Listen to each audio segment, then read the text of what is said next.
All right, thanks for being here, everybody. Let's stand for the pledge, please. I pledge allegiance to the flag of the United States of America and to the republic for which it stands, one nation, under God, indivisible, with liberty and justice for all. President Daly? Here. Vice President Headland? Here. Trustee Clements? Here. Trustee McNall? Here. Trustee Parr? Here. Thank you, everyone, for being here. The first thing I'd like to do is welcome Doug Donahue to our board table. He is our student representative. Congratulations. We are so happy to have you here with us. You will be helping us have some insight into the student perspective. So thank you for being here. Yep, thank you. Yeah. And the next Board of Education meeting will be held on November 3rd, which is Election Day, at 7 p.m., right here in the auditorium. There is not voting happening. There is not voting happening at the school, but then the school is closed to students that day. Correct, it's a conference day. But our board meeting will still go on as planned. And Ms. Parr will not be here because she'll be working the polls. Thank you, Margaret, for your civil service. Okay. Oh, I may not be here either. Oh, are you also working? So we may need to plan for me to attend. Actually, virtually? Yeah, we should talk about that. Okay. Okay. As long as there's three of us here, we Okay. can continue on. can soldier on. We'll soldier on. All right. I'm here. Okay. Okay, great. I'll turn it over to Dr. Benante. Thank you, Ms. Daly, and welcome to the members of the community that are with us this evening. I know we're recognizing a few of our students. It's a pleasure to see them and their parents and loved ones here with us this evening. Just a few updates as a standing agenda item related to the school's response to the COVID-19 pandemic. We're still here, which is good news. We've had, again, another week and a half of so of uninterrupted instruction for our kids, and we're obviously very, very proud of that. Certainly, though, as the weather or we anticipate that the weather will begin to change and more activities are coming indoors, it's an increased time of scrutiny related to our opening and having students remain indoors for lunch potentially, and as well as other activities. So that's something we're continuing to monitor. We're receiving feedback from our teachers about some questions or concerns that they may have related to that. In many ways, Tim is going back and answering a lot of airflow questions that we answered late in the summer. We're seeing that we're getting a lot of those. We did just close a survey for families to provide their feedback on the opening of schools. I look forward to sharing those comments with our Board of Education in the next week or so. We're just formatting that in a way that's easy to read for our Board of Education as well as for our administrative team. We're currently surveying families who had selected the all-remote option to hear their intentions at the 10-week mark as to whether or not they plan to send their kids back to school. That's pretty significant because in our accounting for students being distanced in classroom environments, were we to have a number of students anticipate coming back, it may create an issue with respect to our ability to keep students socially distanced with that 6 feet distancing in mind, specifically in our K-8 settings or some of our K-8 settings. High school, not as much, but it may come up there. Obviously, the high school being on a hybrid from the start, it doesn't present as much of an issue. So that survey closes on Friday. At that point, we'll immediately begin to analyze that information, and I will certainly keep the board apprised of what the potential implications may be on our program and our ability to operate our program as it currently is operating. So we appreciate our families getting back to us on that, and looking at the responses today, it looks like we're going to be in good shape in terms of a response rate, and we won't have to follow up with too many families. We are receiving requests for students to transition back into school sooner, and we're handling those requests on an individual basis. In many cases, it's because of a specific learning issue, or I would say other issue within the home that is presenting. And if in most, if not all, in fact, I can't recall a circumstance yet where we have not allowed that student to come back into school. But again, we're handling those on a case-by-case basis.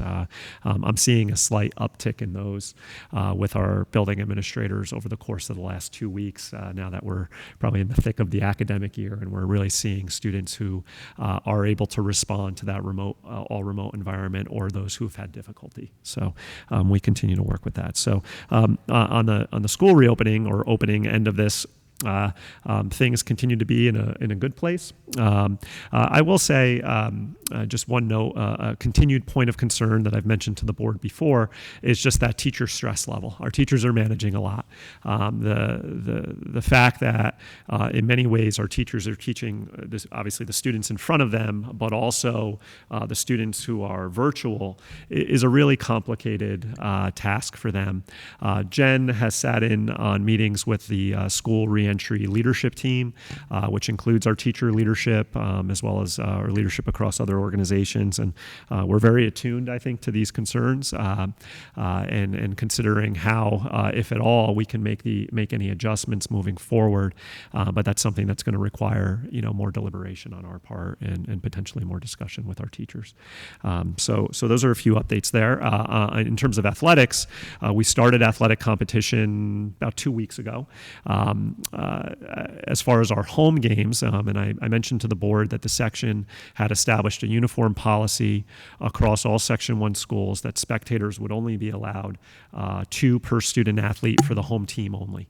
And our folks have done a great job honoring that. We haven't encountered any issues on campus with spectators from other schools attempting to come on. It seems with an exception here or there across the section, and remember the section comprised of over 80 schools, it seems that families throughout the region are really honoring that. We have engaged with Local Live, which is an organization that will broadcast our games. We utilized Local Live last year for the girls' regional basketball game. If you remember, that was right before the schools closed. So this is an entity that will come in, install cameras in our gymnasium space as well as out on our athletic field, which will allow people to tune in via a web link to what's happening on the athletic field during a defined game. We just felt this was one more step we could take towards accommodating our families or our student body who may want to watch a game. They can do so virtually through our relationship with Local Live. And once that's finalized, we'll issue a communication to families. The cameras aren't set up yet. But that's something that potentially we may choose to do also in the future after COVID. Many school districts had prior to this. We were happy to hop on with that and set that up for our student athletes and their families. With that, I'll pause on the COVID-related updates just to see if there's any questions on the part of our Board of Education.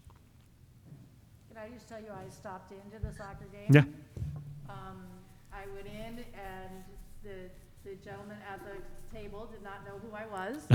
And it was very, very, very clear that what his charge was. And he said, "Do you have a pass?" And I said, "No, I don't have a pass." And he showed me to fill out a form or press the QR code.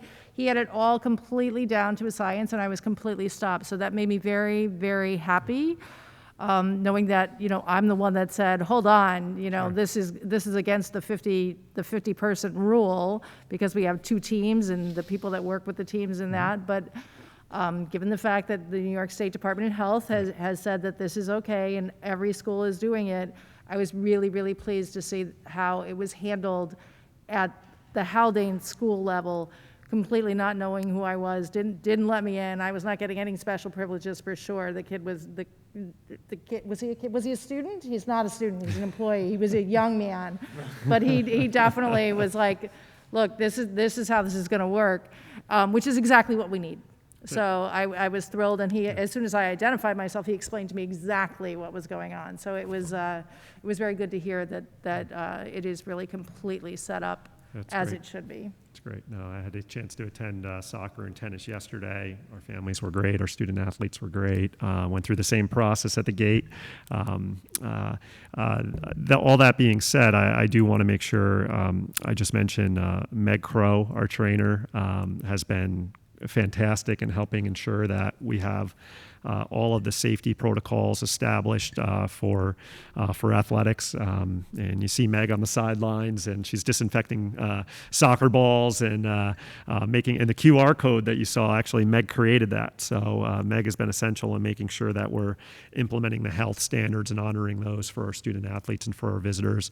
Dave Goddard has been very helpful behind the scenes, as well as liaising with our section officials to make sure we're really clear on the guidance that has been provided, and then our coaches and our student athletes as well. And I just made an observation. I actually took a picture of it, and you hear me talk about comparing and being wary of comparing, and I'm doing it. But I was watching our student athletes, our soccer players, at the end of yesterday's game, and the coach was making, Coach Ahmed was making a very deliberate effort in his post-game debrief to keep the kids 6 feet apart, even though they come together on the field, obviously, in that way. But to, wherever it's controllable, to make sure he's controlling the standards that have been established. And you look down from them and you see the other team, and they're all huddled up around each other. And I just think it speaks to the culture we're trying to create around health and safety right now, and keeping that front and center. And as long as we continue to do so, hopefully that's what keeps us in school consistently. So we hope to keep that in place. Yes. Has there been a decision about snow day usage yet? Yeah, so we've decided that, so for everyone's knowledge, the state is allowing, New York State Education Department is allowing for us to make any potential snow day an all remote learning day, so to not have to utilize a snow day. And in speaking with our Teachers Association, it sounds great, but it's not something I want to jump into right now, because there's some particulars depending on, and one of the reasons that I cite is that often when we encounter issues with weather here at Haldane specifically, the power tends to go out. And that creates an issue now. If we've made that an all remote learning day and there's a significant, snow related event, we've now created this additional stress of trying to get kids logged onto computers or making up missed assignments. And likewise, when you envision that, our faculty is spread out throughout the Hudson Valley, some as far as New Jersey. So again, what the weather's doing there and how it may impact their ability to log on is something that I just don't think right now is an added variable that we want to add into what's become a complicated management of teaching and learning this school year. So we agree. I mentioned to our teachers union that we already have 3 built in. So we'll use those 3 snow days so everybody can experience the joy of a snow day as they normally would. That was a joke. Yeah. You're welcome, Doug. But that being said, if we get beyond the 3, maybe we should consider it so we don't have to make further adjustments to the calendar later on this school year. But let's cross that bridge if and when we get there. So that's how, I've decided to enter into that for this year. Very good question, yeah. And just a quick question, remind me, maybe it's for you and maybe it's for Ms. Jammin later, is have the interventionists started at this point? And you can give a little bit how it's going. Great, because it's mindful of the stressors, especially K for Christine's report, especially K through 8. That's great. Thank you. Any other COVID questions? Okay. One other update, and it's just given the timing, and I wasn't planning to speak of this tonight, but in over the last 24 hours, it's on a matter related to. That I may very well issue a communication to the broader community about, and just a circumstance I don't feel good about, but at times as superintendent, you have to hit the pause button on certain things, and this one seemed to gain a lot of attention over the last day or so. Our PTA was engaged in with a local business as part of the book fair, and as I reviewed the matter, it came to my attention on Friday, and normally I don't think I would come to be involved in a specific PTA fundraiser, but as I became aware of it, I was familiar with the particular local business entity and it using its business's social media platform to advance certain political ideas or stances.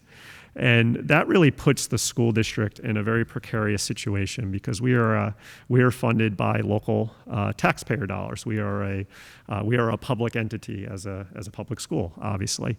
And then whenever that happens, we're put in a position to have to examine our district's relationship. Just pull this down.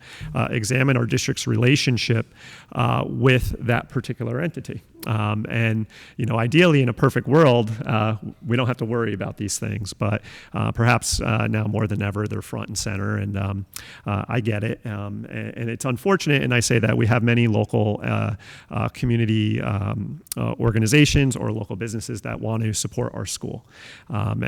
So in this particular case, I did have to advise our PTA that it's fine. The PTA can engage with any local business that it so chooses, but the school district cannot utilize its resources to advance or to distribute information related to such if that local business is becoming partisan or has positioned itself as partisan on matters. And the case law on this is well established. I hate to be the downer or the rainer on what was to be a good thing, but I also have to protect the interests of the school district. And it's my responsibility to ensure that we're not utilizing any of our resources. And yes, our email notification system, our electronic resources are community funded. They're funded by taxpayer dollars. We cannot utilize those resources to advance or support anything that has positioned itself as being partisan. Now, so I advise the PTA we cannot continue to put flyers out related to this. That being so, it's drawn some reasonable questions, and someone had pointed out, well, didn't you have Senator Serino on campus yesterday, and isn't that partisan? And I said, well, not really. So just because the school district has a position to remain apolitical does not mean that we don't engage with local elected officials. In fact, it's our responsibility to.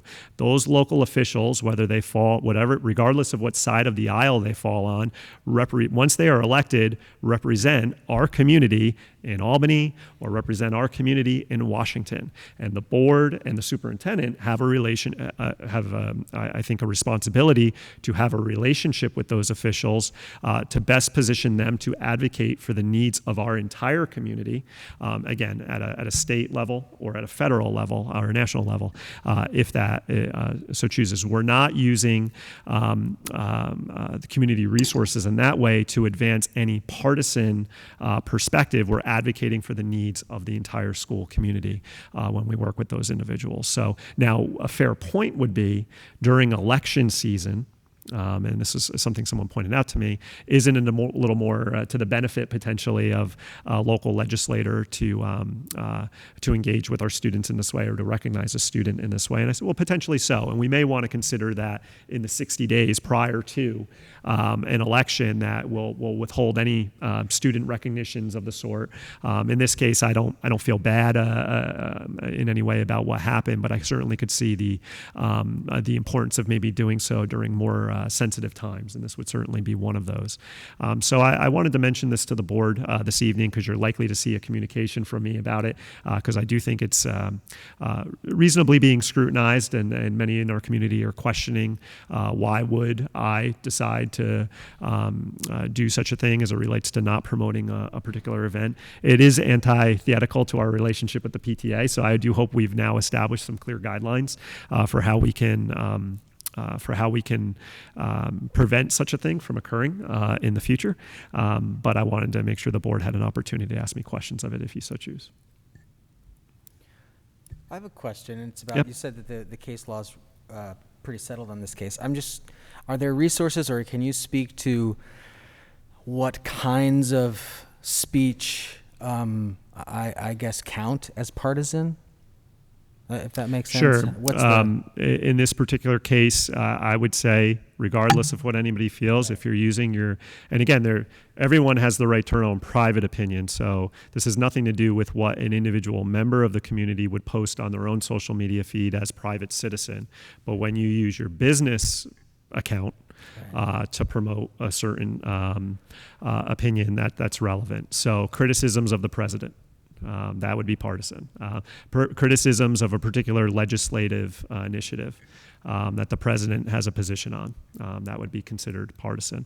One that has come up, or I've been questioned about today, is the Black Lives Matter movement. And I say, well, that one's a little different because one, And again, this is something I'd rather, have comments thought out about before I speak to you because it's highly nuanced. But there's a difference between me as your superintendent even saying Black Lives Matter versus taking a position on the Black Lives Matter movement, which does have a political agenda to it. So there, even within that, there's nuance. That being said, I think we can draw a distinction between a social movement and a political movement. So I would question, is the Black Lives Matter movement a social movement or a civil rights movement, or is it a political movement? And again, I'm not even as probably clear as I need to be on that one in particular. So, but I think if the business entity is just clearly making statements about current elected officials, in opposition or in support of, or particular legislative matters in opposition and support of, you're now taking a partisan position. And we then have a responsibility as a school district not to engage on partisan matters, again, because we represent the entire community. Does that help, Sean? Oh, yeah, entirely. Okay. That was that fine line for me, It's a was fine if it's line. about endorsing a particular candidate or opposing a particular candidate, Yes. or like you said, legislation, Yep. versus advocating in one way or another for a worldview, let's say. Correct. Subtle, but Yeah. important in this case. And it's, at the end of the day, would be your obligation, the district's obligation, to determine when it gets into that gray area on what line it falls. Absolutely, and I tried to make the point today, Sean. You're reminding me of something, that we're not actively monitoring this. We don't.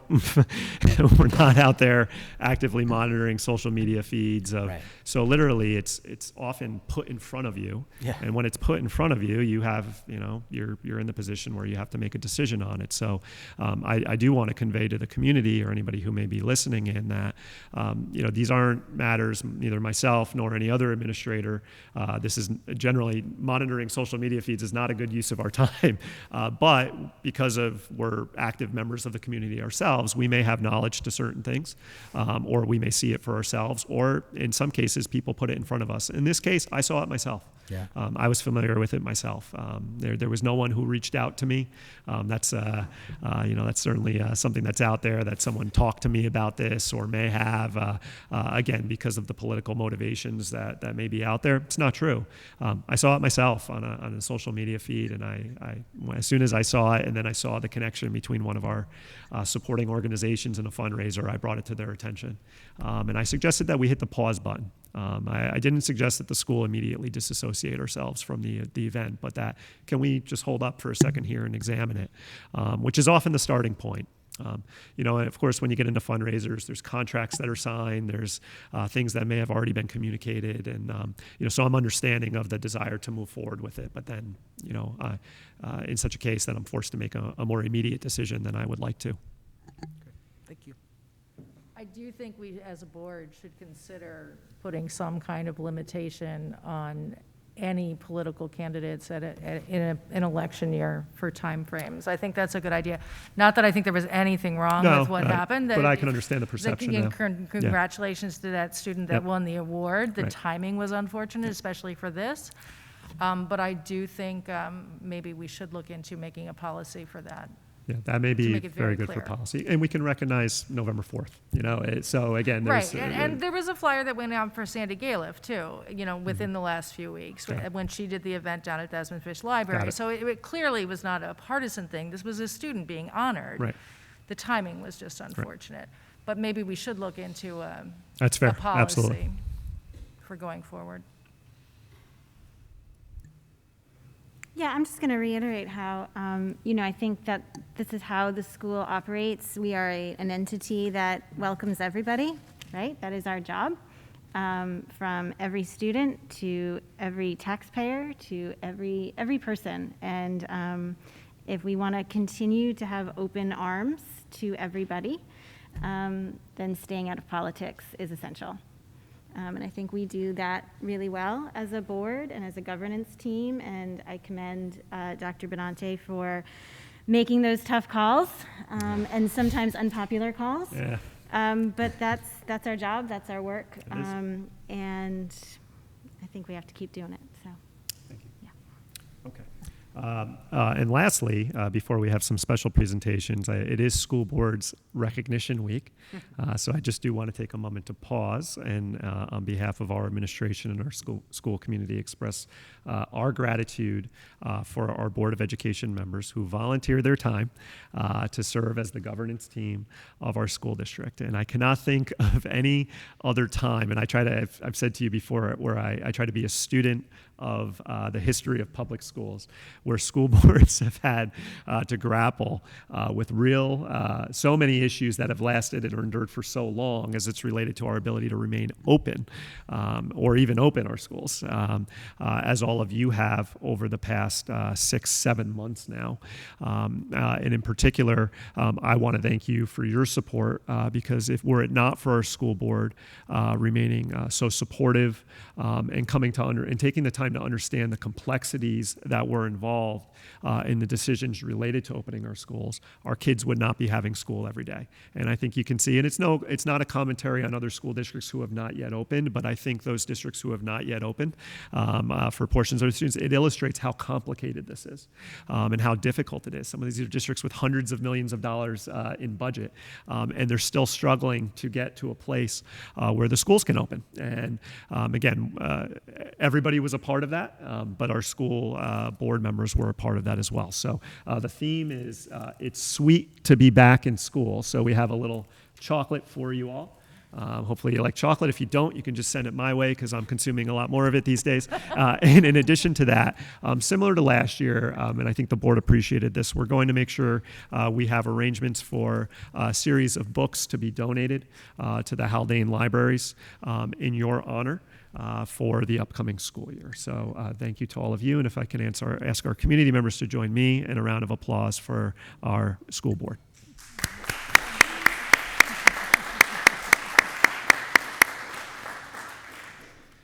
Thank you. Thank you. May we continue on Yes. with our special presentations.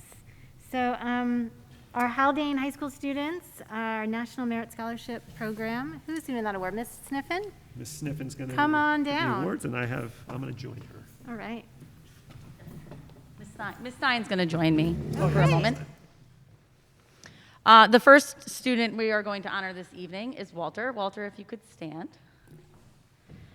Walther has been nominated this year to represent Haldane as an all-state band student playing the trumpet. In all my years here at Haldane, I believe Walther is only the second student to receive this honor. So it is an incredible honor. I'm going to ask Ms. Stein to speak a little bit to the award, and then I have a couple other things to mention about Walther. Hi, everybody.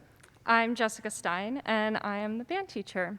To participate in All-State, these are the best music students getting together from all across the state to form one great performing ensemble. Walther prepared a NISMA Level 6 solo, which he worked on for many months, rehearsed with a piano accompanist, and then performed and received a perfect score.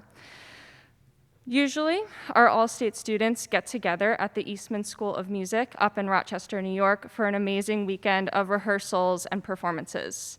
This year, with the current circumstances, they will be recording their own parts and editing together a virtual concert. So hopefully the reach of the concert will be a little bit greater than having to travel all the way to Rochester. On a more personal note, Walther was one of the very first students I met at the Haldane School when he was in my demo lesson. And it has just been such a thrill to see him grow from going to be a 9th grader to being a senior.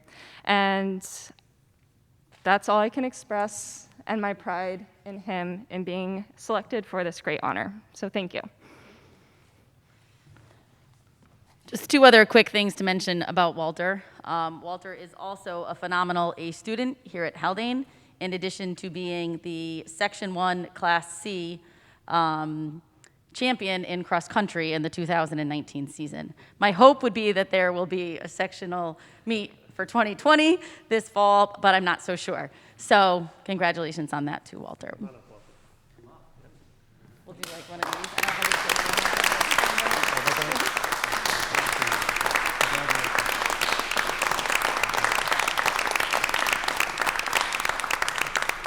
Next up, we have Dougie Donahue. Dougie, if you could stand. Dougie Donahue has made it to be a commended student in the National Merit Scholarship process.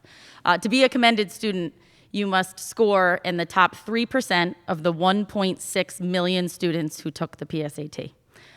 In addition to Dougie scoring very well on the PSAT, he too is a straight A student. He is a multi-sport athlete.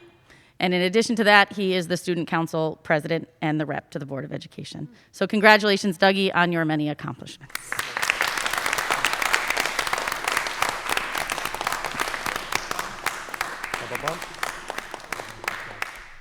Thank you. And finally is Sophia Kottman. Sophia's sitting right here with me. Sophia is a semifinalist in the National Merit Scholarship Competition. Sophia scored in the top 1% of the 1.6 million students who took the PSAT. In addition to that, she is an accomplished debater, representing Haldane at many events and competitions over the last a lot of years, at least 5 years for us. In addition to that, she is fluent in 7 languages and is currently working on her 8th, which is quite an impressive feat. I think everybody can agree. So Sophia, congratulations, and a straight A student, congratulations on your many accomplishments. And Sophia will continue in the National Merit Finalist competition as being a semifinalist. So we'll hear more about that in the spring. But she had to complete the additional part of the process to being the scholar, in addition to recommendation letters from the school district, transcripts being sent, and many other things. So congratulations on your work in that process too. Sophia.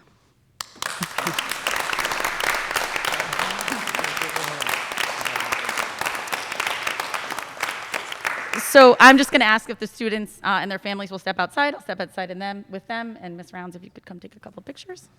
Thank you. If you don't come back, we won't be offended. You have to come back, Doug.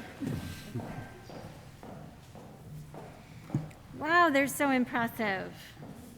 Goodness. I did all-state choir when I was it was phenomenal. Don't try to steal Great their thunder, experience for our John. kids. They're amazing. You know, if they're going to record it, could they put a link to it on the website for when they, when they put recorded? that whole, the thing for Walter's I'll ask Jessica about that. performance? I'm sure there's a way we could work that out. Jessica's instrument is trumpet, isn't it? Yeah. Yeah. I think so. On to less exciting news. No offense, Anne. Our audit report. That was a big dip, wasn't it? That was really Zoom in. It was actually interesting. It is interesting. Good news. I wouldn't say it wasn't interesting. Yes. Exciting.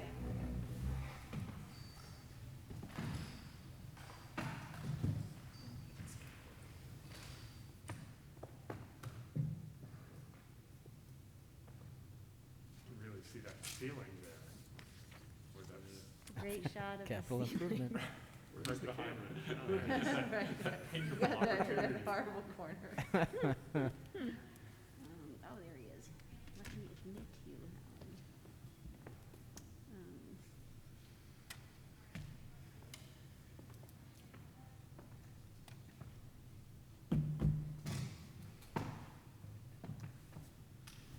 Hi, Alan. Can you hear me? Yes. Okay, welcome. Alan, we're here at the board meeting, and you're on a screen. Will Kylene be joining us or not tonight? No, it's just me, Ann. Okay. Then we're ready to go. You are ready to go. Well, good evening. My name is Alan Walther. I'm a partner with the Bonadio Group. We are the school district's auditors. We have completed the audit for the year ended June 30th, 2020, and we met with the audit committee last week and reviewed the reports in detail.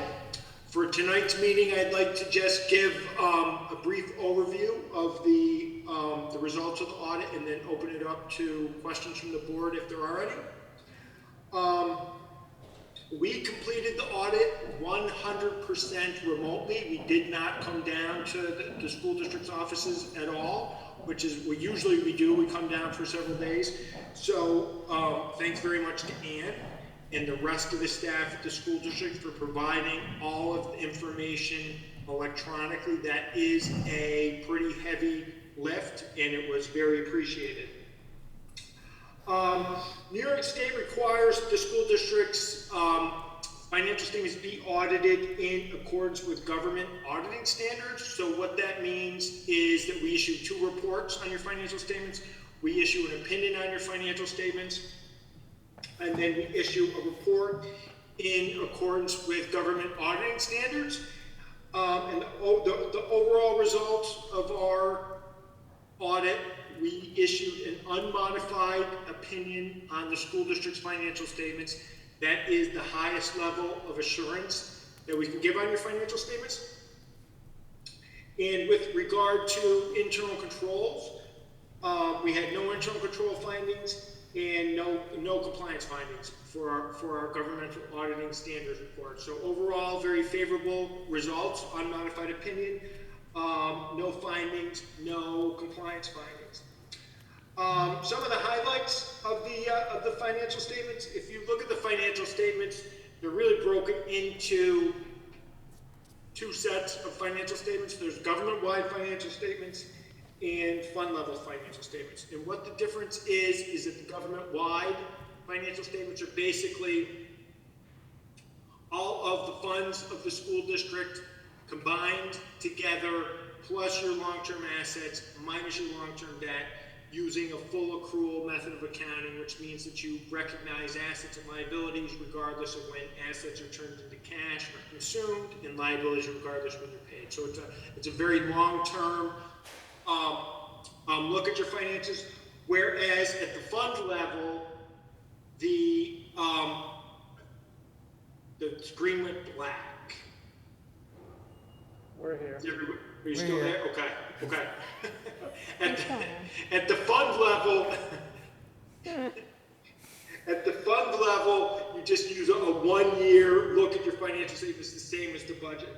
So the difference is out there. Your net position, which is at the government-wide level, is actually a deficit of $39 million, and that's because the school district is required to record an other post-deployment benefit liability, which totals $63 million as of the end of June. Whereas if you look at your combined fund balance at the modified accrual level, the budgetary basis shows a $5 million fund balance. Okay, it's just 2 totally different accounting methodologies. So the general fund is the school district's primary operating fund. The highlights in the general fund, you spent approximately $23.4 million during 2020.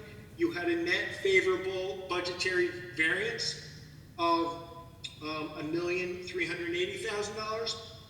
Your fund balance at the end of June totaled $4,567,000, of which $2 million was restricted for various purposes. $695,000 was used to balance your 2021 budget. $778,000 was encumbrances, which are also carried over to 2021. And $1,021,000 was unassigned. Your unassigned fund balance, I think it was 4.04%, so it was just slightly above the New York State 4% limitation. And the only other real highlight, well, it's not exactly a highlight, but the only thing to bring your attention, at the fund level, your school lunch fund has an accumulated fund deficit at the end of June of approximately $134,000. That is the extent of my comments. We went through at the audit committee in detail, but I'm more than happy to answer any questions that the board may have. Any questions from the board? Anne, did you have anything you wanted to ask or add? No, I think we're good, Alan. Okay. Thank you so much. Thank you. Thank you very much. Thank you, Ann and the staff, and stay well. Thank you, and enjoy your short ride home. Oh, yeah, I'm just walking out the IMO. Bye-bye. Have a good night. Bye. Thank you. He's got PJs on.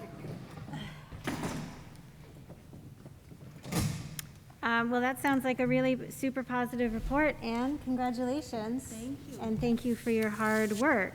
Thank you, thank you. You're welcome. And you're just gonna click forward. Yep. Okay, so much exciting stuff going on tonight. We're going into building goals now. So Yes, Dr. so- Benante, I'll let you lead that Yeah, conversation. so as the board's familiar, and actually each of our principals are still here, okay, are going to take a role in this. At our last meeting, we adopted the Board of Education goals as well as the district goals. And with that, our building administrators work off of the district goals to establish their own building goals for the school year. And I'm going to ask Christine, Marianne, and Julia to come up. I think Julia may still be with the student. Oh, she's here. Oh, I'm sorry, Julia, I didn't see you over there. You were sitting over there before. Welcome back. Just to speak to each of theirs. So Christine, we'll start with you. And for the board, I just summarized the board goals. These should be familiar to you. We've been working with these for some time, as well as the district goals for the upcoming school year. And it should come as no surprise that both the board and district goals, goal number 1, is prioritized around continuity of instruction, while being attuned to the well-being of staff and students. And each of our building principals started there as well. So, Christine. Great. So again, as Dr. Benante said, aligned with your goals, the first goal that the building has is just supporting our teachers in the effective delivery. We're currently in a instructional model where we have our students in person and then students at home. We'll be transitioning to using our interventionists K-3 and adjusting to that model. At some point, hopefully not, but we need to prepare for going into a full remote option or having everybody back. So that's just a lot of different instructional models and a lot of different situations. Even with our students in person, we're adjusting how we're delivering instruction because our ability to run small groups is different with social distancing and the setup of our classrooms. So just continuing to support them, explore ways that works effectively, and spread best practices in each model throughout the building. The second goal is to incorporate our Haldane Essentials, those habits of learners that we've identified through the Strategic Coherence Plan, increasing how we're talking about them, bringing attention to them, and increasing our work as we incorporate them more and more into our daily discussions and our work with students. And then the last is, it's my second year, and there's been a great deal of change and different situations over the last year. So continuing to build my relationships with students, parents, teachers, the community, and build on what we started last year but was disrupted to continue to have a good transition into Haldane. So that's my personal goal. So we'll pause, I think, with each building principal, because that would be a good place to pause if there's specific questions related to the building principal's goal for the year, any questions regarding action items that they may have behind each of these goals, or measures of effectiveness that they plan to utilize. That's all been incorporated into what they've submitted for me, but for brevity's sake, for this evening, we didn't include all of that in the summary here. So we'll pause here in case you have questions for Christine. I'll ask about, if you want to elaborate on the interventionist, that would be great. That's in my building report. Are we doing those at a Nope, separate great, time? good, do it then. I will and- do that then. But the other thing I would ask is pick one. I realize there's detail on all these, but pick one of these. How will you measure that you're effective at the end of the year? Sure. So I think with our first one, we've just given out our survey to families and to teachers about how the year has started. Yep. Well, to families about how the year has started. So we'll have feedback there. Looking at it briefly as we've gotten it this week, a lot of it is just positive that we are open, but there is some constructive criticism of how the balance between in-person and remote has been rolling out. So looking at that, responding to that, talking to our teachers. And so hopefully as we continue to, that won't be our only survey of the year. And then also looking at our student growth and making sure that what we're doing in the classroom is actually working for our students with respect to their personal goals that the teachers are creating with them in the classroom, and what we would anticipate their growth would look like over a school year. It's interesting that, is this the first year, will this be the first year where we have taken a survey of basically parents, what's the word I'm looking for? A survey of parents on what the educational experience is for their children and use that as a metric or a measure for success? There may have been a prior point in our history where we surveyed parents. Yeah. This one, obviously, I'm more attuned to. We Sure. also did it in the spring. Yeah, sure. In that current environment. But So it's interesting, other than being that, driven by COVID, Yes. we're now doing how do you think their education's Correct. going? Yeah. Kind of, Yeah, which that's is kind of interesting. and Yeah. those results will be shared with you. So you'll see the differing perspectives. I think we had 3 different prompts. Christine, if it comes off mine, on that specific survey or questionnaire. 3 or 4. It'll be interesting to evaluate the responses appropriately to because I may have a very different idea for what my child needs than people who are professionals in education, right? And so how do you measure the weight that you put on? There's a little bit different, like remote versus in person, but how do you determine the weight you put on that mechanism for defining success? I think will be an interesting challenge for you. It will be interesting. Well, I guess I'll say on 3, we as parents have already given you a tremendous amount of trust with our students here in the fall, so it seems to me that you are well on your way Continuing. as you continue. And as part of my mentorship last year, we did a survey that included parent, teacher, and not student, but other administrator feedback and recommendations. So I have that Yeah. to review with Dr. Benante and look at recommendations and areas of growth there too. So Well, word on the street is you're doing a fine job. I appreciate that. Word on the blacktop. Christine, can you talk a little bit about how you incorporate the Haldane Essentials? That sounds like such a big job, right? There's a ton of them. How do you get them into the classroom? Yeah, so I think with the classroom work, we're starting with a focus on wellness that, Ms. Rounds led with our clinicians at the start of the year, with focuses on self-care and how we do that for our students, which then ties to the wellness. And I think we also have a lot of work through past strategic coherence plans on critical thinking and problem solving that we can build on when we look at how we're looking at lesson plans, when we're talking about parts of a faculty meeting and what we're focusing on as I work with teachers to offer different ASSD opportunities on a best practice they might have.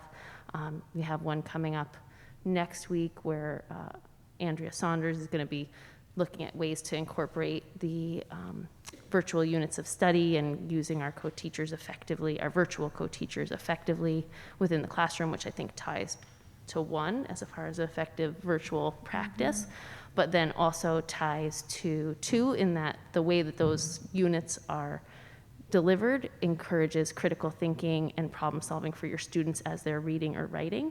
So how we use those in encouraging teachers to get together either virtually or in person, depending on how many people sign up, but to use that opportunity for professional development then spreads good practices related to both goals throughout the building.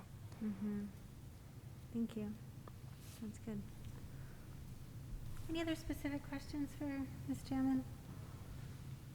Okay, Thanks, Ms. Jamin. thank you. Dr. Silky?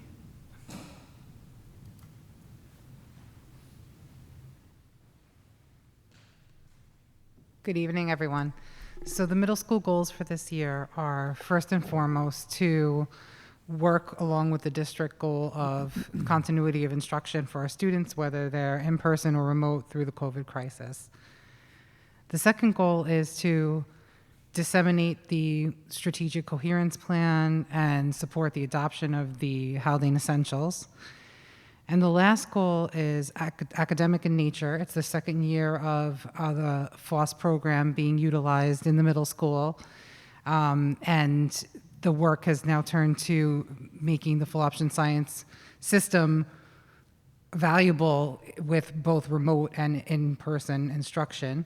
So that's going to take some doing because the program is very hands-on. So adapting it for at-home learning is the focus for science. And we're also, even though it's a COVID year, a low bandwidth year, you may hear, we're still going to move forward with studying math resources with the hopes of presenting a math resource for adoption to the board at the end of the year. I'm not familiar with FOSS. Could you explain it a little bit more, please? So if you stretch your memory back, not last year, but the year before that. I can't do that. I know, it seems like it was 1,000 years ago. Yeah. The brief history of the full option science system. The New York State passed the next generation science standards that represented a significant change to the science standards as they had been written, including the addition of spiraling concepts. So the resources that we were utilizing were no longer applicable because, like, for example, whereas Mr. Wick would normally cover weather in 6th grade with more of an earth science, like an introduction to earth science in 6th grade, now the new standards call for Ms. Gesson to cover that, where she would be rolling into more life science. So the standards completely changed, and as the state normally does, there's a period for increasing awareness of what the standards are and gives districts time to look at what they're currently utilizing and explore what resources are out there that are up to date with the new standards, and then decide what to adopt. So not last year, but the year before that, Tom Vergidamo, who is our math and science coordinator, worked with the science department to study the resources that were available. That was the first year that the K-12 Haldane Curriculum Council was also formed in a standing manner. So Tom reported to the Curriculum Council as well. And through the studying of resources, the FOSS, the full option science system, was presented to the board for adoption. Last year, so the board approved and we purchased that system, and the system included training for our science teachers. So our science teachers were trained, and the system was very favorable because at the middle school we do a lot of student-centered and project-based learning, and the system is very hands-on. So it is basically kits that, I mean, you could equate, like the layperson can equate it to a unit. So a kit has a unit in it, so it might be a unit on waves, or it might be a unit on weather, it might be a unit on chemistry. So, and in that kit, it contains everything that you need to teach that unit. So that this is hence comes in the need to work on as a goal the translation of what's in this kit, that maybe you would have like beakers for each child, or materials for each student to work on experiment in their classroom, and now that needs to be managed remotely. So a little bit of work to tweak that for the remote environment. Did I hit the nail on the head or no? Thank you. That was for you. Thank you. I have a question. Yes. Can you tell me a little bit about how you all identified the middle level mathematics programs that you're considering for implementation, and what criteria you're planning to use to identify one? So this is going to be a collaborative effort. I am going to be facilitating Tom Vergidamo in leading the effort with the math department. I'm also going to be working collaboratively with our curriculum consultant from P&W BOCES, Judy Barbera, for support with that.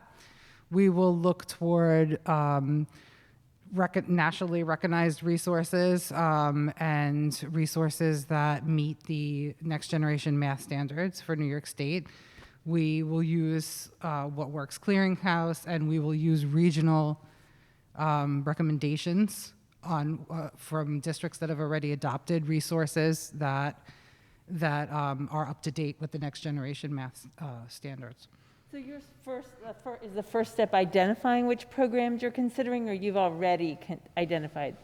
First step is identification. Okay, all right. For some reason, the way that I read it, that you had already identified some, so that makes sense, that process. I mean, is there any particular gap in sort of our is it addressing the change in standards? Is that what's really motivating this, or are we trying to address some kind of gap in our students' mastery of math standards?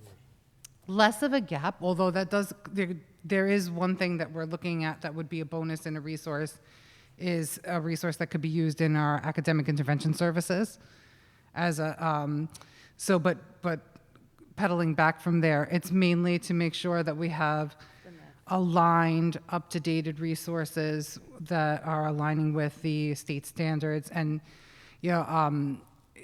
one of the things that we discussed was possibly even including 4th and 5th grade teachers in the exploration, so that as we move toward the goal of the strategic coherence plan to have K-12 alignment in curriculum, that we are working together over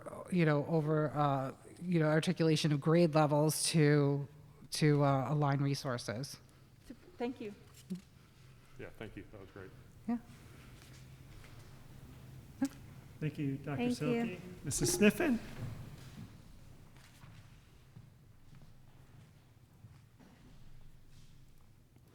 I think what you'll see is the first two goals are very similar to the elementary and the middle school, which are clearly aligned with the district. The first being vertical alignment to the strategic plan as it relates to our current teaching and learning environment. I think, as you all know, the high school is in a hybrid environment, which I often have to remind myself that's 3 different things for a high school teacher, in the sense that you have the students that are right in front of you, you have the students that are sitting at home for 2 days, but then coming back to you, and then you have the students that are home all the time. So there's really 3 different groups on any given day in every single classroom, and cameras are on in every single classroom during the course of the day. So navigating that, supporting the teachers, supporting the students, looking at the survey information. Already today I spent a lot of time looking at it. I'm highly impressed with the number of responses that we've received from parents giving feedback. So, I think there's a lot to digest and look at as it relates to goal 1. Goal 2 is aligning with the strategic plan. I think I misspoke at the beginning there a little bit, but aligning with the strategic plan is goal 2. And specifically looking at strategies 1, 2, and 4. 1 being curriculum alignment. We had our first curriculum council meeting where we're analyzing and looking at different unit layouts, and effective unit development would be goal number 1 that we would be looking at, or strategy number 1 as a district. Strategy number 2, the professional learning plan, diving into professional development. I think right now we talked a lot about what PD are we offering for our staff as it relates to the current teaching and learning environment, and making sure we're meeting the needs of our teachers in this unique time. And then number 4 is the student support and what students need through these times at strategy 4. And then as a building, the 3rd and final goal, I believe, was on my report last month as well, is the work with facing history and ourselves. While this is a social emotional learning program and platform that takes the current curriculum that you're using and allows for that SEL work to happen within the curriculum you're using, within the framework, there is also a lot within teaching history and ourselves that I think is just so relevant to what we've been talking about and what Dr. Benante talked about at the beginning of the meeting, is providing teachers the professional development to be able to allow for civil conversation that relates to what's happening in our nation, that relates to some of the discourse that our students are facing, not able to speak to one another right now in a civilized manner. And my hope with this goal is to give teachers the tools to be able to help students navigate these conversations, because they want to have the conversations and they want to have them in a civilized way. And I think, unfortunately, right now, finding the role models to be able to do that is very difficult. So my hope with Facing History this year, if, diving into, Mary Ann said, we can't take on so much right now because there's just so much going on. But if we could just have teachers feel comfortable and having tools in their toolbox to allow students to engage in conversation this year as to the things they're facing, whether it's political, whether it's COVID, whatever it is, they need the space to be able to discuss this in a manner that is appropriate. And teachers need supports and able to do that. Because the minute you bring it up, it becomes political. And teachers need to be able to teach current events and current situations and current things that are going on in a manner that is safe for them to do so. And I think we would be doing a disservice to our students if we don't provide those resources for our teachers to be able to do that. So that would be our third goal. Primarily social emotional learning, but it is a piece embedded within Facing History and ourselves, and they do a really good job with it.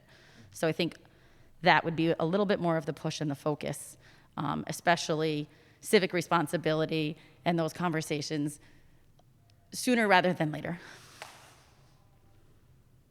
Thank you. You're off the hook, Julia. Also, Mrs. Rounds for the Pupil Personnel Department is going to share her goals this evening.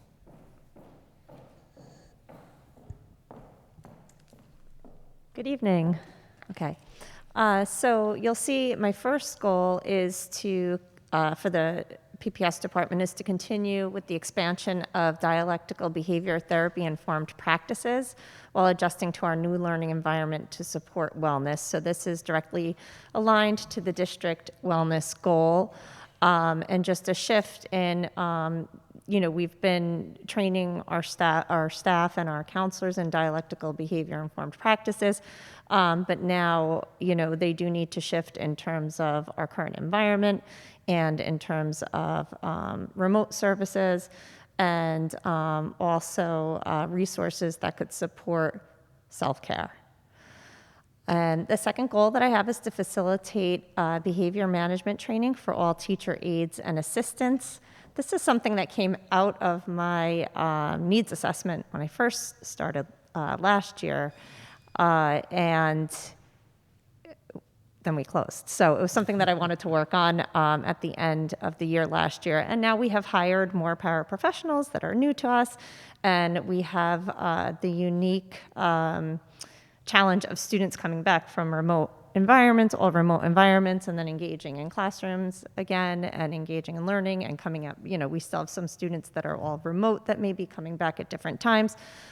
So this will support positive behavior management, and we have a behaviorist on staff now that can really help facilitate that training as well, and do so first looking at conference day, but then in smaller chunks throughout the year. And the third and final goal is to provide follow-up professional development to special education staff on differentiation and universal design for learning in both face-to-face and remote instruction, to support our continuity of instruction for students with disabilities or students with learning differences.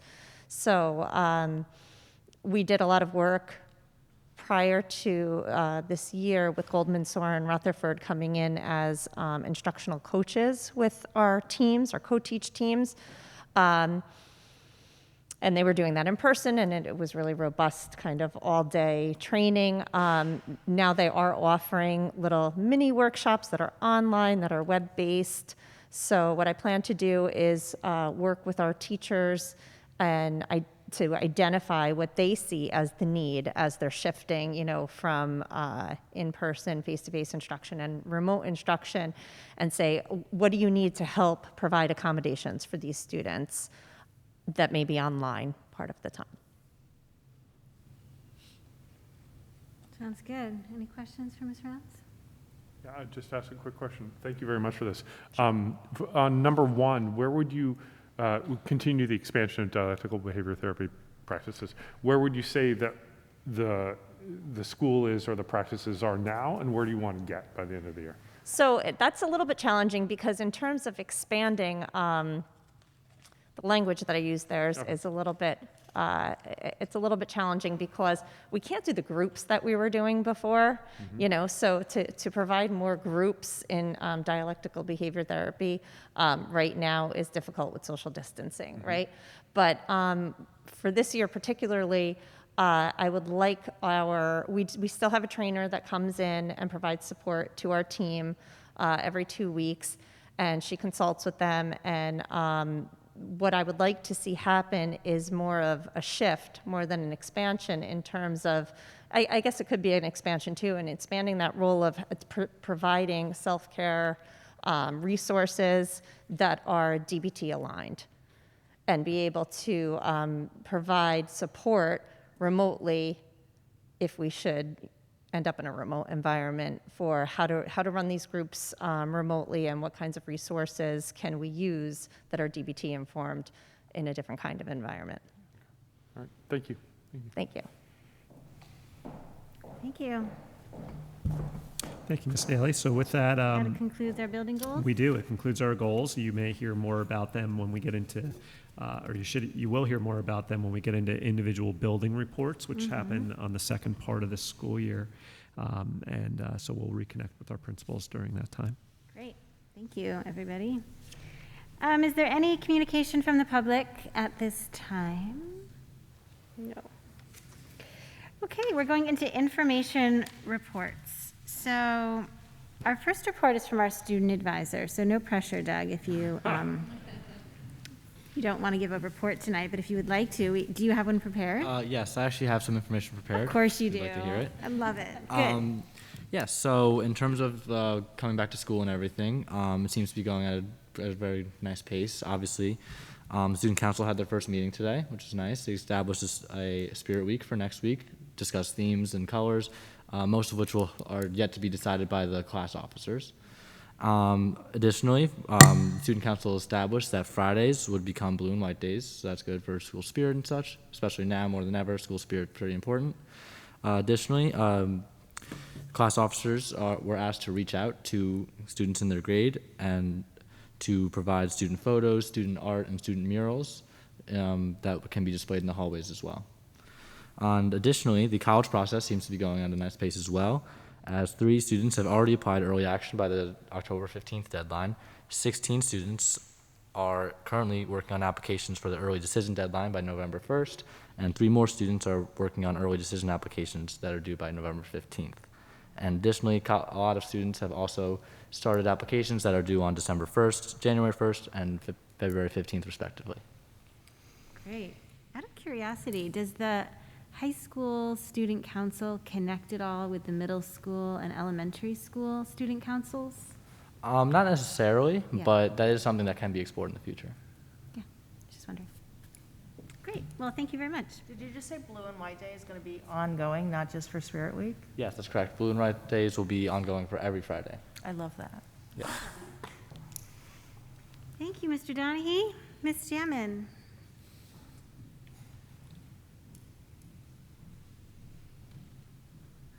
Anticipated interventionist update. So our interventionists, we have the 2 new interventionists that just got hired. So to clarify, interventionist would usually be a term we would use for our academic support services. We've sort of commandeered that term for a slightly different purpose, but it was the most accurate as they aren't classroom teachers. They're going to be supporting our remote learners. So we have Erin Von Dolen. She's supporting our K1 remote learners, and we have Amy Pastula, who started, they both started on Monday. She'll be supporting our 2nd and 3rd graders. So they have spent yesterday and today meeting with the teachers of those grade levels, getting information, creating profiles for the students that they haven't met yet so that they can hit the ground running as they start their direct instruction. They have offices that are now set up for instruction. Ms. Pastula will be working out of the office in the elementary library, and Ms. Vandolen will be working out of the sort of an office outside of Ms. Curry's office. So they each have a space where they'll be able to Zoom and have a quiet spot that they can reach their remote learners that has good instructional equipment for them. And we anticipate, I'm sending out welcome letters to the remote families tomorrow morning, and they'll be posting the schedules in the Google Classroom over the next day or so that introductory and beginning Zooms can start on Friday with small groups rolling out next week. So we anticipate that will all go well. Originally, our thinking was that we know that students really grow with small group instruction around math and reading, that's a critical piece of instruction at the primary level. However, when we shortened our school day by the hour, that did give our classroom teachers time where they can meet with our remote students. And so in a number of meetings that included Judy Barbera, myself, our instructional council for K-5, we discussed various different scenarios about which subjects would make the most sense for the students to remain with their classroom teacher and which ones would make the most sense to move to the interventionist and give them more time for small group. So at this point, where we landed is that it makes the most sense for reading, writing, and phonics to go together with the interventionist, and the math to stay with the classroom teacher, where they would be able to utilize that shortened part of the day to do small group with the students around math. That way, all of our students K-3 are getting small group instruction around ELA and math, some from their classroom teacher, maintaining that connection so that if they decide to return to in-person, they have a connection with their classroom teacher, and for there to be a consistency in the remote instruction. And we think that the staffing right now is good for our current numbers. As we get those surveys back, we may have to look at, do they do more push-in within, like if more students come back, then how are they supporting our students in person and those numbers, and we may need to adjust the plan. But for the next month, we have a plan for now, which under these circumstances is just the best we can do. A plan for now and flexibility to switch the plan if we need to. And we also opened the playground equipment, which the kids are very excited about. So they are using the swings and the playground equipment, washing their hands and using hand sanitizer before and after, and maintaining social distance. It's only one class at a time using that, and that's been going very well. Thank you. Dr. Seelke.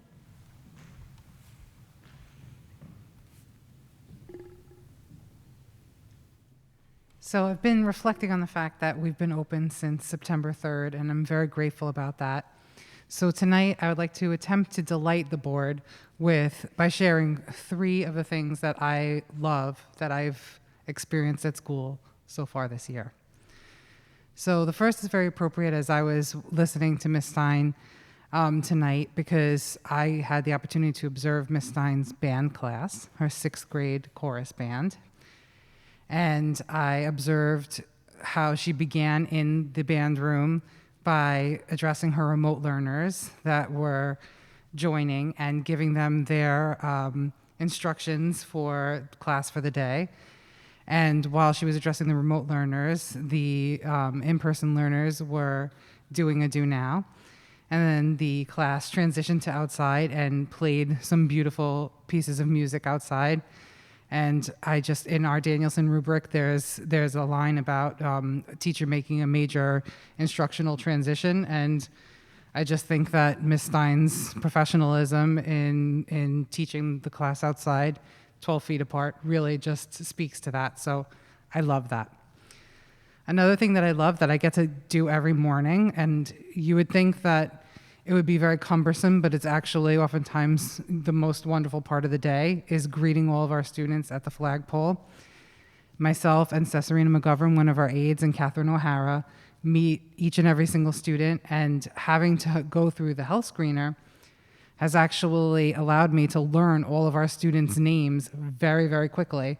So I get to greet our kids every morning, ask them how they're doing, wish them to have a wonderful day, and see them off on their way. And I'm loving that. I always met the kids at the flagpole, but I didn't greet them by name until I learned their name, and often it took me the whole year to learn the sixth graders' names. So I know them all now. So it's really lovely. And then lastly, we've been talking about the stress on teachers. And I was reflecting on the fact that this is my 4th year with this faculty, and how I can't express how grateful I am to the Haldane Middle School teachers. And I wanted to show them, as I was thinking about this, I was thinking about that old 60s song by Bobby Vinton, "To Know You Is to Love You." And I was like, the more I know these teachers, the more I love them. And I was like, what do I know about them? And what do they know about each other? So in preparation for a faculty meeting, I sat and I wrote what I knew, 31 little factoids, one for each of our faculty. And then I tasked them at the beginning of the faculty meeting to match up the factoid, because it's from my memory, and with the faculty member, places they like to hike, what they did before they became teachers, their favorite deli, what their spouses do for a living. And just to see the stress melt off of my faculty's faces and laugh and to compete and to be surprised at when they didn't know that a person had matched up to this fact that they bake for stress relief, or that they had grown up by the ocean and love seashells. It was a wonderful moment. So I hope that you've enjoyed this little break from all of the seriousness in the world to hear these 3 things that I love that have happened at school so far this year. Thank you. Thank you, Dr. Seeley. I'm delighted. That was delightful. No, That's okay. so mine's not going to be as entertaining as that. But I guess it's a good takeaway I'm going to talk about. It's something that you hear about probably every year, but there's a really good takeaway with it this year. So 9/10 Parent Night, which I think is the best night of the year for parents, because it goes over the courses at the high school. It explains everything. It tells you what your child needs to do in order to graduate from high school in New York State. It talks about APs. It talks about college courses. It's a phenomenal evening. So this year it will be recorded because it'll be Thursday night. It's going to be a webinar, a live webinar with all the department chairs, myself, the head of the guidance department. In addition, we'll be having somebody with us to explain the difference between the SATs and the ACTs. We'll be going over BOCES programming for the options for students who would like to select BOCES. So that's this Thursday night from 6 to 8 o'clock. The Zoom link has been sent out to all 9/10 parents for them to watch it, but we are going to record it. We do know that it is the final debate is also Thursday night. We have gotten a lot of calls about that it will conflict with that evening, but we will record it and it will be posted on the website. So all of you that have younger students may want to watch it because you might want to see it 3 or 4 times because it is packed with information. So keep an eye out for 9/10 Parent Night and the recording. Again, it's this Thursday night from 6 to 8. The 22nd from 6 to 8. Thank you. Ms. Rounds.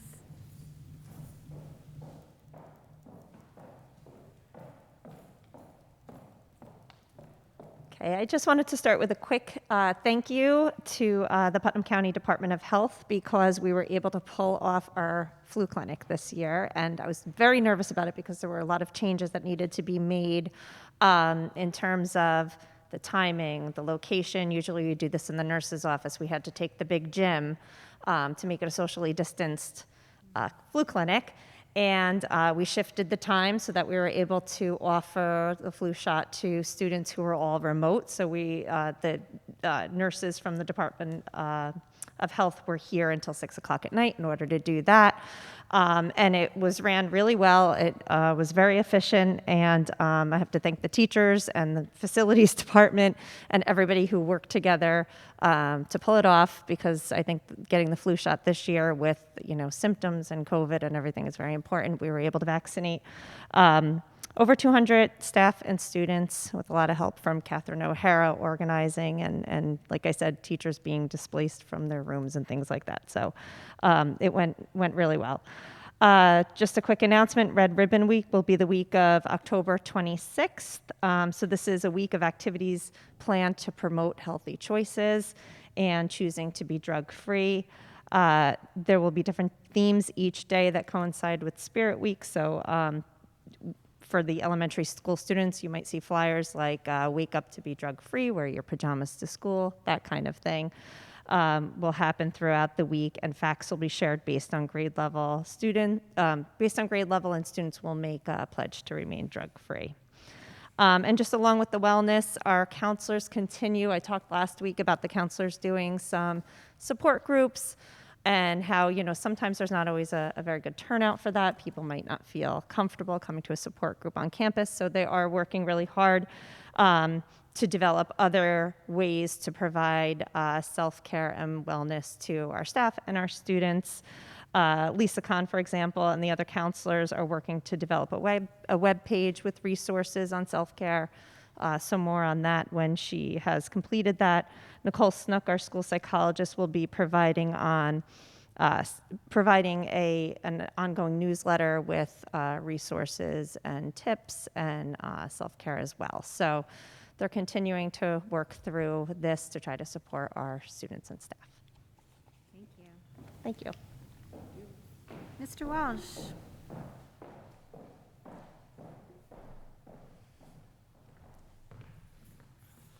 Good evening. Primary focus of the facilities department continues to be cleaning and disinfection of district buildings. We did add 2 additional evening cleaners recently to our staff. This allowed us to rearrange some of the assigned areas and allow for some more particular or more focused cleaning within those assigned areas of the district buildings. While that's our primary focus, a lot of the regulatory compliance inspections continue to occur. This month we had fire extinguisher, fire suppression system inspections, DOT inspections for the transportation vehicles and buses continue to happen. And coming this Friday, we do have the lead water testing, which is state mandated to occur. In terms of capital construction, we're closing out the site improvement work that took place over the summer, making sure we have as-built drawings, all warranties in place before we provide a final payment. The elementary school building window replacement project is currently out to bid. Bids are to be received this Thursday, so we're anxiously awaiting what those will come back to be so we can hopefully award the work for work over next summer, 2021. Thank you. Thank you. Thank you very much. Okay, going into our consent agenda minutes. May I have a motion, please? So moved. Second. Any discussion? You will see the first policy committee minutes on the... Wow. Yeah. We're getting there. Any discussion? All those in favor? Aye. Aye. Consent agenda financial. May I have a motion, please? So moved. Any discussion? All those in favor? Aye. Consent agenda personnel. May I have a motion, please? So moved. Second. Any discussion? Just wanted to thank Miss Patty O'Rourke for her many years of service here at Haldane. I know Patty, it's a bittersweet for Patty, as it is for us. We're happy that Patty has attained a full-time position in another school district. However, we are very sorry to see her go, and I think she would say the same. And we look forward to seeing her around the community in months to come. Thank you, Patty. All those in favor? Aye. Aye. New business, CSE, CPSE recommendations. Ms. Platt. Be it resolved that, upon the recommendation of the Superintendent of Schools, the Board of Education hereby approves the recommendations of the Committees on Special Education and Preschool Special Education as presented. May I have a motion, please? So moved. Any discussion? All those in favor? Aye. Aye. Is there any further communication from the public? We're good? Okay, board committee reports. So, policy committee update. Peggy, do you have anything you'd like to share on our behalf?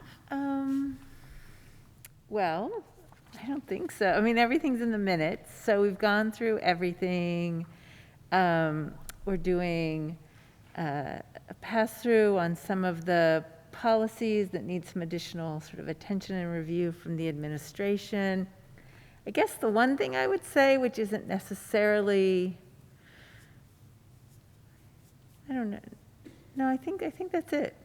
Yeah. I mean, we're thinking a lot. I think one of the things is, like, it's a big undertaking, right? And it's multifaceted, and I think it's taken some figuring out how to balance the multiple people and the multiple stages.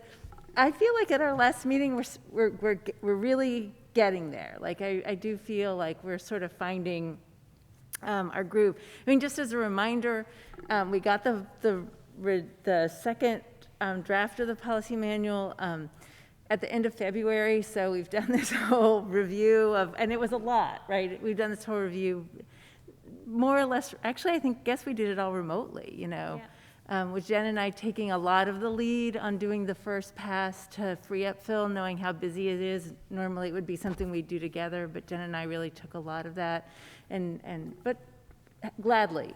Yeah. You know, I don't know, is there some, I don't know what else to say. Yeah. Our next step is, right now, we're getting our second draft in completed mode. To go back. To your BOCES. And then they put it all together with our edits, and then they send it back to us, and then the board hopefully will approve it, and then we will actually have a working manual. So we're getting there. Yeah, I guess one of the things I would say is because it takes them, or at least last time it took them such a long time to get it back to us, a lot of regulatory and potential policy changes take place. So we're trying to be a little bit proactive this time and really looking and seeing, like, do we need to proactively sort of identify any policies that are changes that we want to send back to them saying, okay, we already know that you're making this recommendation to change this policy or that policy. Let us tell you, like, yes or no, we want to do that. So we're not having to have this more extensive sort of review of what would be, I guess, the third draft. Yeah, but getting there. Yeah, we're getting there. Just procedurally, so I guess at some point, we're going to get, the rest of the board is going to get the entire kit and caboodle all at once. And then we're going to do a sort of first read, second read on the whole, what are we doing? What do I need to do next? Is sort of my well, essentially, I think that you can assume that your policy committee, which includes 2 board members and the superintendent, and within that, all of the other people that are in line to help with the policies. You know, Anne helps and Tara helps and all the other important people. You can probably assume that the policy has been given a pretty thorough once over. Right. And it might be something that you don't feel the need to read the whole policy manual before you feel like you can approve it. Right. So we would just approve it as a group to get it in motion, and then we'll start a process of like ongoing review. And that ongoing review would also be concurrent with new policies that come along the way. Yeah, this is basically to get the thing established. Yeah. Functional, okay. Yeah, I think, because otherwise it's like 1,000 pages long. And I think that's the process we decided a little while ago, although I know it's been a little while since we made that decision.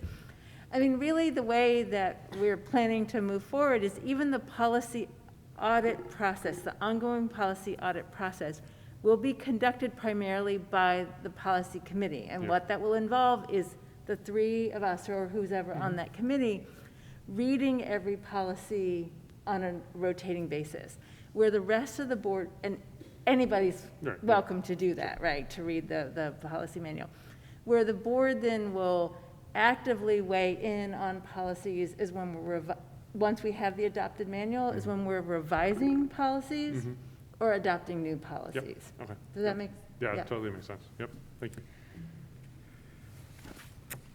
Okay, Westchester Putnam School Boards Association update. I was going to present our new goals for the year, but they're not adopted yet, so I couldn't do that.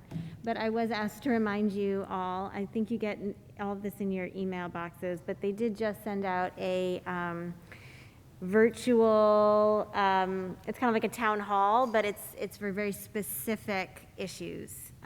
So if you want to talk to other board members or superintendents about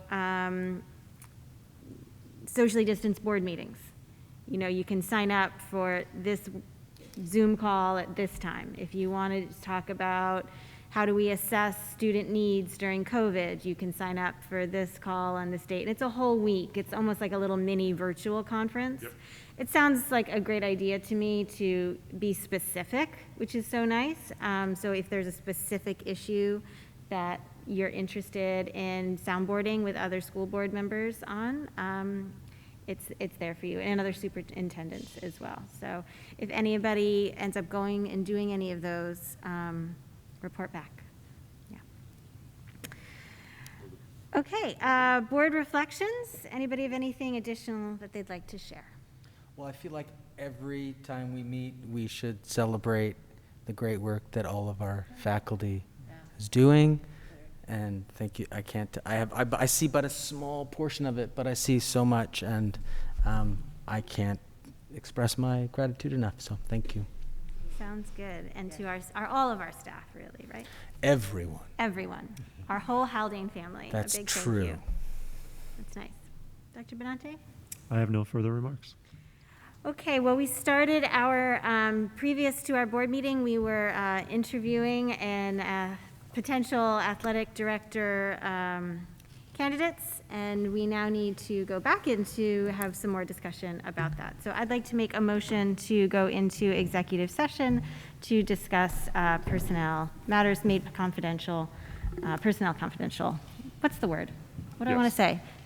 Personnel matters that are confidential? I'm making that motion. Who would like to I'm second seconding it? that motion. Any discussion? All those in favor? Aye. All right. We will not be coming back. Thank you very much. Thank you, everyone. Thank you, Doug, for joining us.